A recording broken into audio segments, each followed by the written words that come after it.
After 5 years, the Apple Touch Bar is dead. So with that, let us look back at its controversial existence.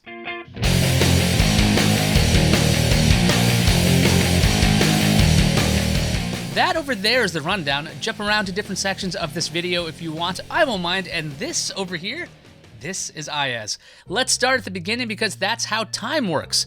In 2016, Apple introduced the thinnest and lightest MacBook Pros ever.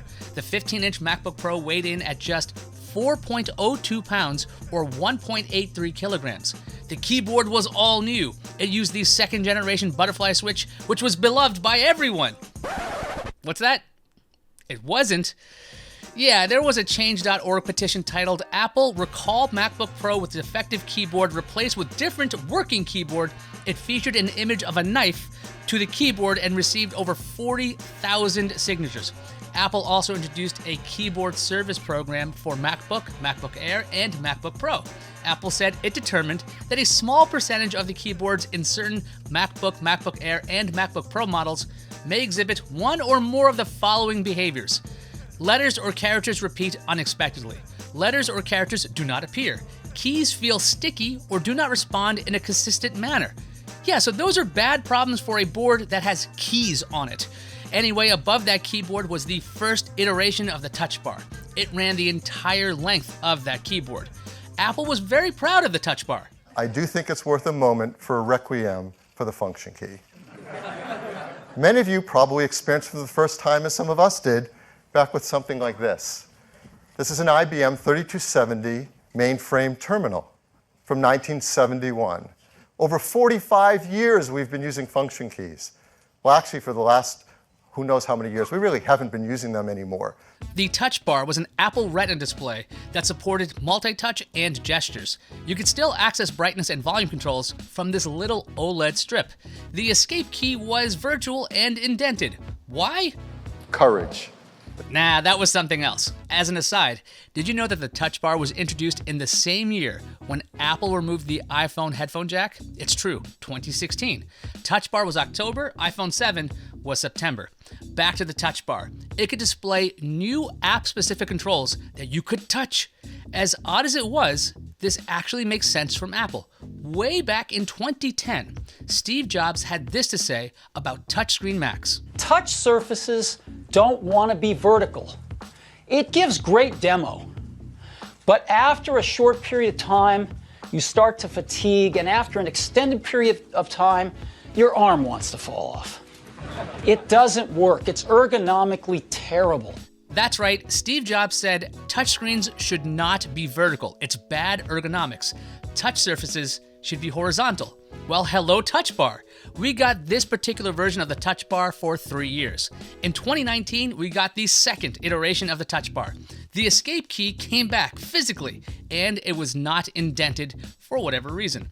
Touch ID also got its own discrete key on the right. The Touch Bar was located in the middle. Sure enough, Apple's Phil Schiller had a lot to say to defend the Touch Bar's honor. In an interview with CNET, Schiller was faced with this question. The Touch Bar is back and there isn't an option to not have it. What's the feedback been on that feature? Here's an over-the-top dramatic reading of his response.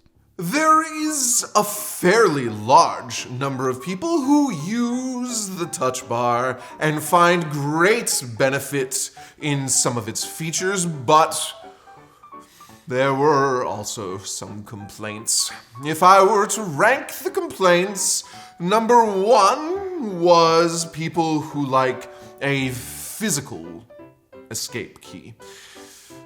It was just a hard adaptation for a lot of people. We then asked him about apps and the Touch Bar. What are you doing to get more developers to take advantage of the Touch Bar? One of the knocks on it is there aren't a lot of applications that take advantage of that. Take it away, overdramatic actor. That's actually an old view. If people looked again, they would see that support has gone up quite a bit. Most applications use it now.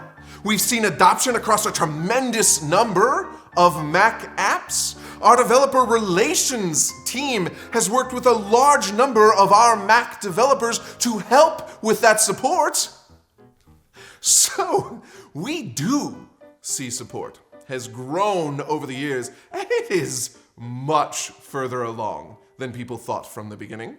Okay, so in 2019, Schiller was saying that most applications use the touch bar. Was that true?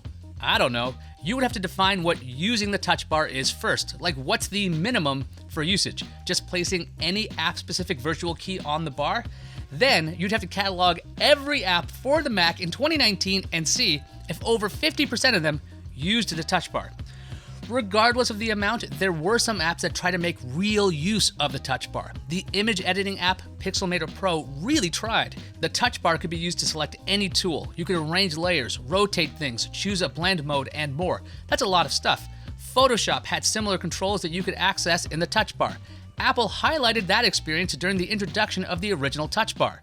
And the tool for cutting things out in Photoshop is called Select and Mask. And normally it's in a menu or a subtool, but with the touch bar, it's right here at my fingertips. Now you can see the touch bar has changed to show me only the controls I need for this task. And you can see how with my right hand, I'm mousing and selecting, and with my left hand, I'm adjusting the size of the brush. It's a really fun and natural way of working. Totally this two-hand way of working. It's really fun. I don't know if you guys can tell how much fun I'm having.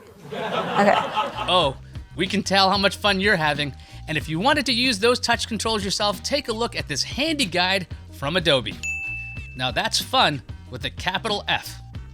Apple's own Final Cut Pro was shown off with touch bar support, but let's break this down. The new touch bar lets me edit in ways I never could before.